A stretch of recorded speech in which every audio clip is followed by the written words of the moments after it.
होती है कि भगवान बड़े हुए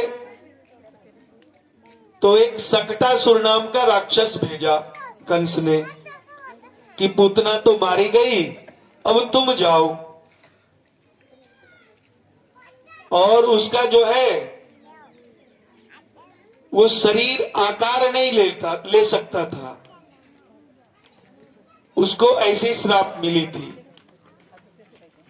कि तुम शरीर रूपी रूप धारण नहीं कर सकते हो, छाया रूपी रूप धारण कर सकते हो।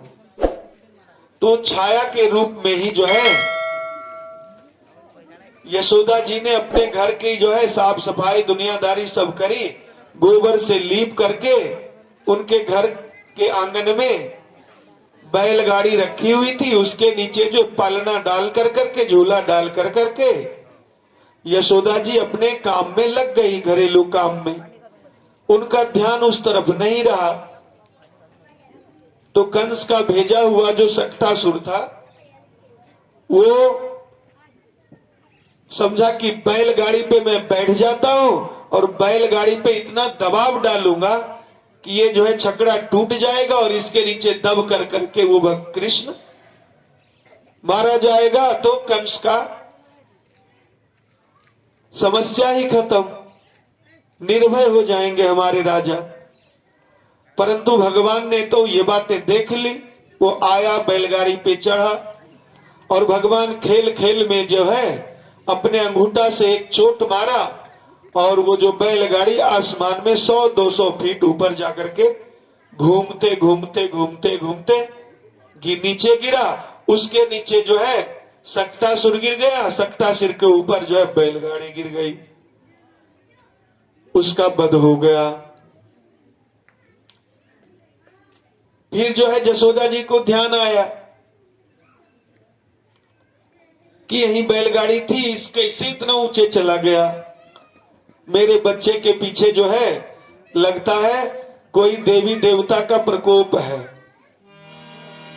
ऐसा लगता है गांव के बाहर एक महात्मा जी आए हैं। एक सखी ने आके यशोदा जी से कही कि वो बहुत पहुंचे हुए महात्मा जी हैं, तुम्हारे बच्चे के पीछे इस प्रकार का बार बार जो है परेशानी आ रहा है, तो एक बार चल के उनसे झाड़ फूंक तो करवा दो।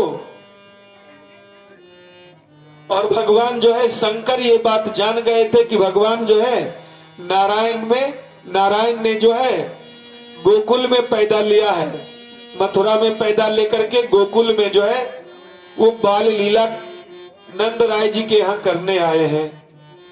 तो उनको देखने के ख्याल से जो है भगवान शंकर ने जो है बूढ़े तपस्वियों को साथ में लेकर के और साथ में जो है हनुमान जी को लेकर के मदारी बन के आ गए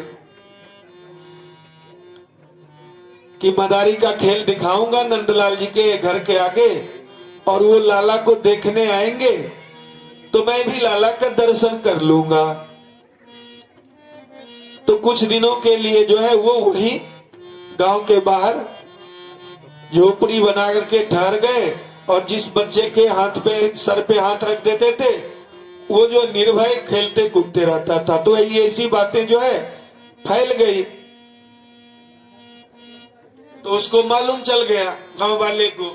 तो गांव वाले ने यशोदा जी और नंदलाल जी को कहा कि वो महात्मा जी बहुत पहुंचे हुए संत आए हैं, अभी 8 दिन हुआ है आए हुए, तुम्हारे लाला के जन्म के बाद आए हैं, लेकिन उनमें इतनी शक्ति है कि उसका बच्चा 8 दिन से दूध नहीं पी रहा था। उनके पास ले गई, उन्होंने जो है उनके बच्चे के आंख पे इसे हाथ फिराया, वो बच्चा अब दूध भी पीता है, खेलता है, कूदता है, रोता भी नहीं है। ऐसे कई बच्चों के माता पिता ने अपनी दुखड़ा उनको सुनाई, तो उनके बच्चे अभी स्वस्थ से हैं। तो तुम भी क्यों नहीं चल करके उनसे उनका आशीष दिलवा देती हो अपने बच्चों को। लेकिन तब तक जो है भगवान शंकर जो है पधार गए उनके यहाँ, नंदलाल जी के यहाँ।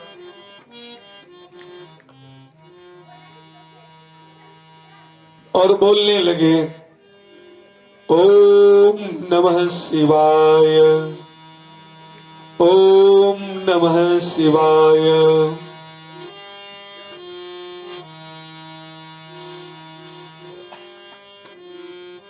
जटाजूट से पतित पावनी गंगा की है धारा। भगवान शंकर के ऊपर गंगा की धारा है ना, तो जटाजूट से पतित पावनी गंगा की है धारा, और मुख से हमेशा कृष्ण कृष्ण निकले और निकले राधा। तो राधा राधा कृष्ण कृष्ण नाम कर करके ओम नमः शिवाय करते हुए उनके दरबार पर पहुंच गए, और जसोदा मैया जो है सामने खड़ी मिल गई। तो उन्होंने कहा कि मैया तू सुने कि तुम्हारे यहाँ लाला पैदा भयो है, तो मोहे दर्शन तो तू कराई दे।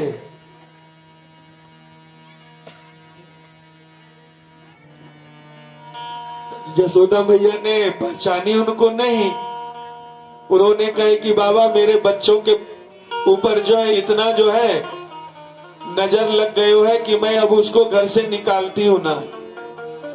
पहले पूतना आई, उसने जो है बच्चों को खिलाने के बहाने वो घर से भगा के ही ले गई, और ना जाने किसका नजर लग गया। मैं कल बच्चे को जो है आंगन में खिलाए रही थी, छगड़े के नीचे छगड़ा उठाए के पटक मारो कोई ना। वो तो भगवान की लीला कहो, हमारे गोकुल के भगवान के कुल देवता के, कि उन्होंने बचाई लियो, छगड़ा दूर जा करके गिरे हो। अब मैं तुम्हें न्याय दिखायो। भगवान शंकर ने कहा कि तुम एक बार तो दर्शन करा दे भैया, मैं बहुत दूर से आया हूं, हिमालय से चल कर करके, मेरे पांव के छाले देख ले। तुमको भरोसा नहीं है तो। फिर जसोदा जी की